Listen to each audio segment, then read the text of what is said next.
On September 21st, 2019, Detective Lorenzo Hernandez was dispatched to the address of that young lady where she was the victim of a domestic violence assault. That in no way is indicative of how we conduct our business, and therefore we dug into this a little bit deeper. The report was written by both officers on scene, and Detective Hernandez was less than forthright on how that detention was made. The female officer actually wrote the report correctly and how it happened, which brought attention to the misconduct by the supervisor. The supervisor brought it to the attention of Internal Affairs, the chain of command of the previous administration, and it was summarily dismissed as being okay. When I took office, this was one of the cases that District Attorney Sean Dick gave to us to look into, along with the Texas Rangers, and we summarily have been conducting a joint investigation with them.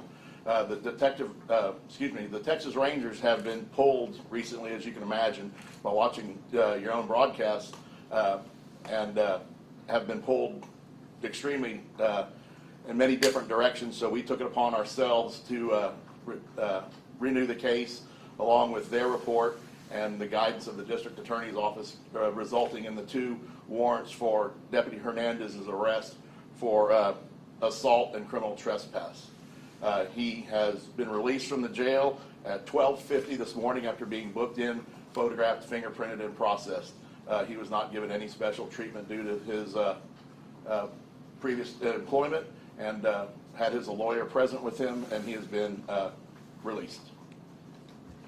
The reason for the press conference is to let everybody know that this is not how we conduct our business at the Sheriff's Office. Since we took office, we have conducted several other investigations that are ongoing, and we won't be answering any questions about those because they are still under investigation.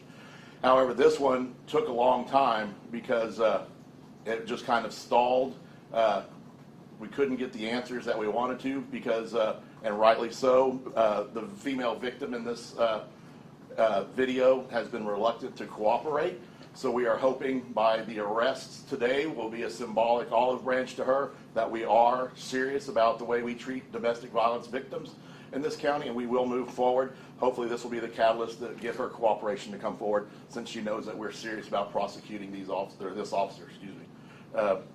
We have about 600 employees who come to work every day here at the Sheriff's Office. They do not conduct their business that way. They are mindful of their duties, and they do it legally and right.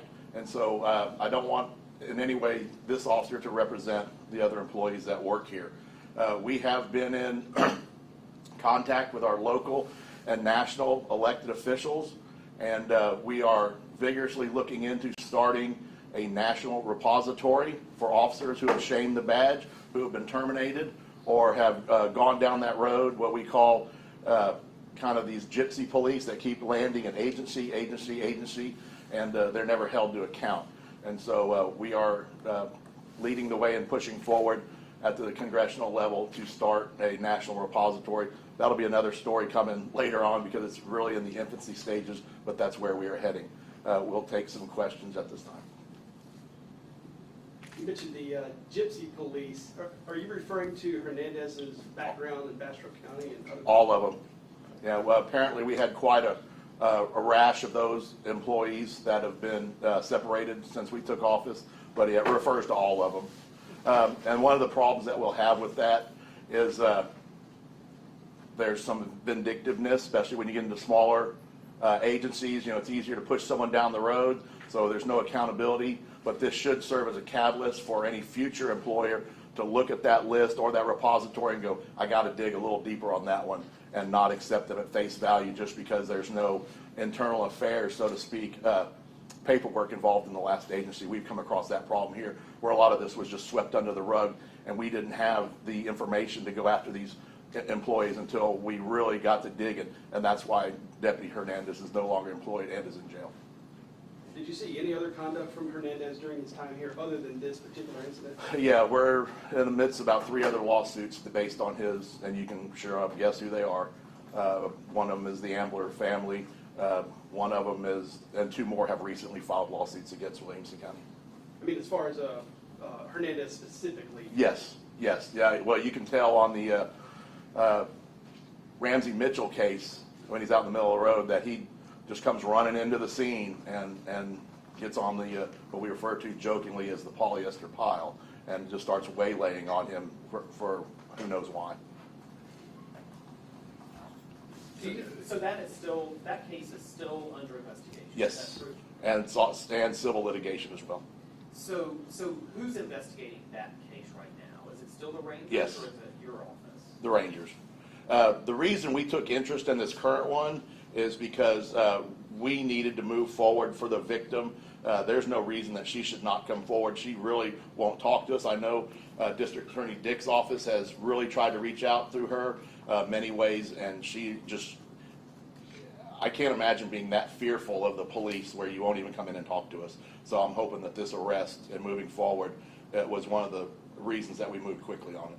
But let me ask you this. You are now demonstrating a willingness to direct file some of these charges yourself using one of your own detectives. Can you just talk about that? Because what we've historically seen in this region is grand jury involvement. Absolutely.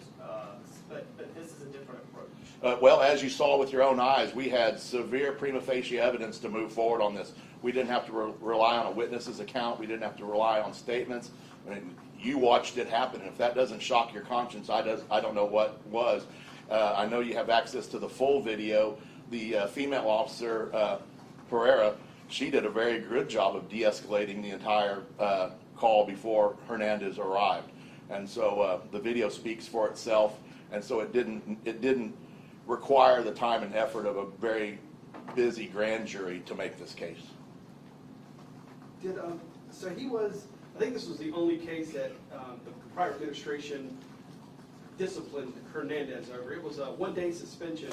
What did you find after that suspension? I found that the one-day suspension was he lost 10 hours of vacation time off the books. He was never suspended. They just took his vacation time from him. So suspension is designed for you to sit home and reflect and think about what you've done wrong, not just come right back to work. I mean, nothing was done. Nobody was serviced, and then to be promoted 2 months later, yeah, that's ridiculous. And that was to a detective? Correct, yes, sir. Did that include a raise? Yes.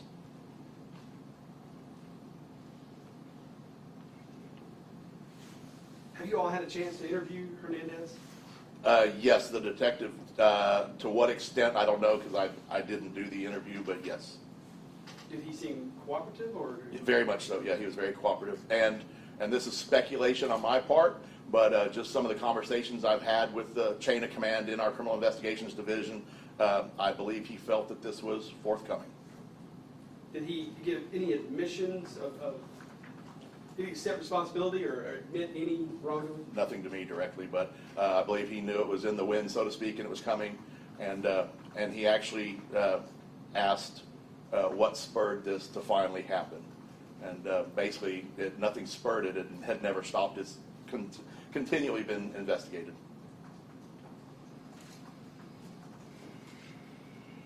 Any other questions?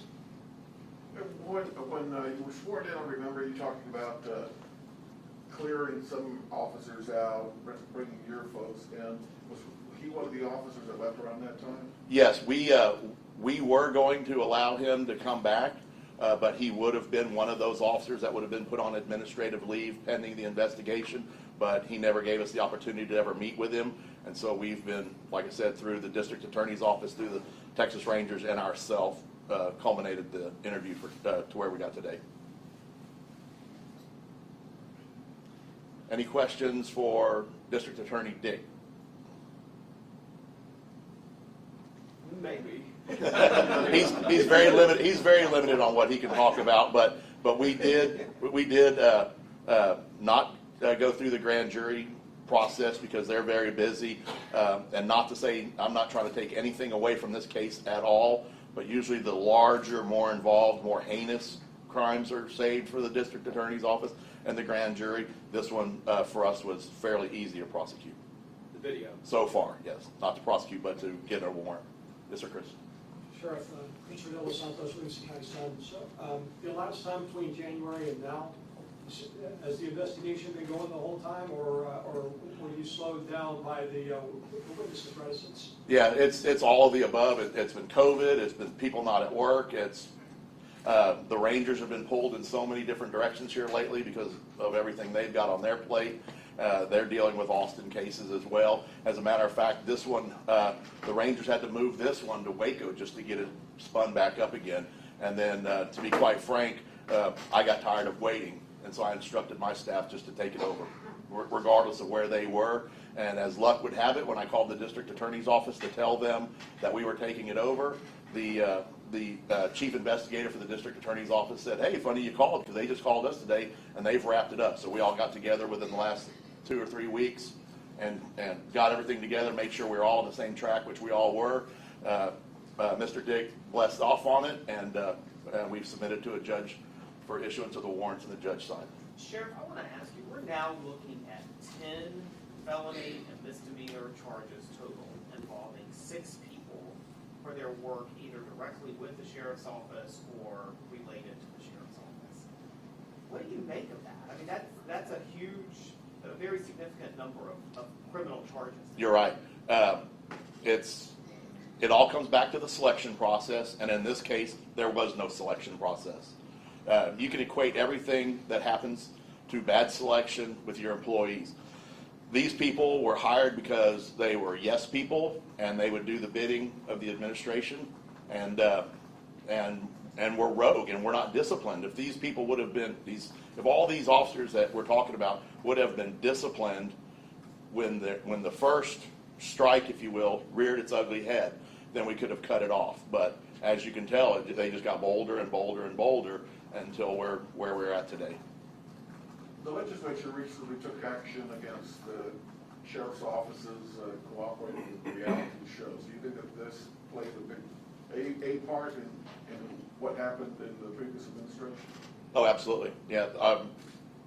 Unfortunate, Williamson County is responsible for that legislation being passed. We are the sole catalyst for that law being passed. Sounds like your message to the public is pretty clear. What do you hope today says to your deputies? Our deputies know that they're here for a reason. Everybody was selected.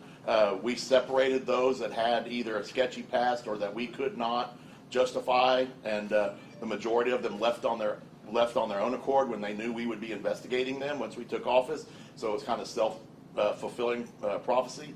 But all the deputies that are here now are here for the right reason. They're in it to win it, and they stand by what we do. There was a giant sigh of relief when we came into office because they knew that they were no longer under that cloud of shame, if you will, and they know that as long as they're doing the right thing at the right time for the right reason, they'll always have a home here.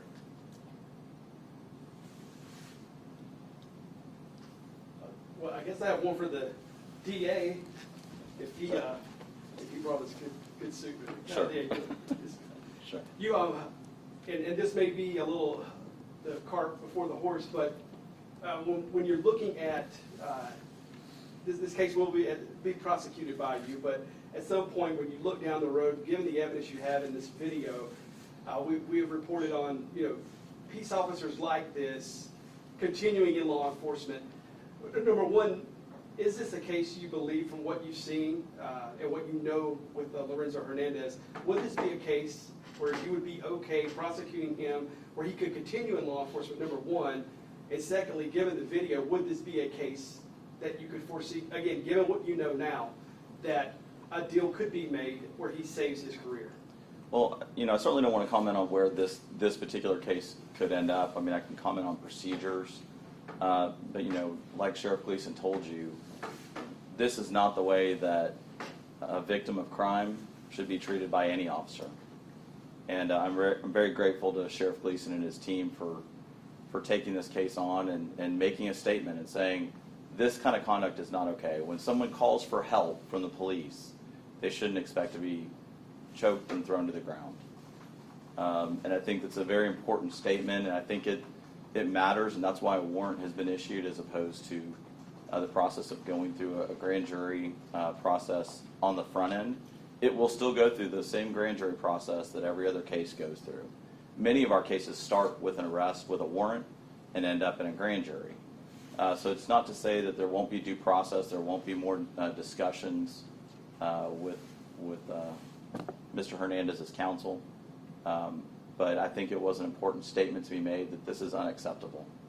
And this is not the way policing should be done. And everyone that's good in law enforcement, the vast majority of law enforcement understands that this is not the way you handle policing, especially when you're there to serve and help a victim of crime. And when you watch that video, you see the interaction. It was all based on the victim would not allow whoever would not allow a search of her apartment to be conducted. Did those deputies have a legal right to go into that apartment and search it? I think that's our contention, is that he didn't have a right to go in that apartment. Any other questions? Thank you. Thank you. Anything else for me?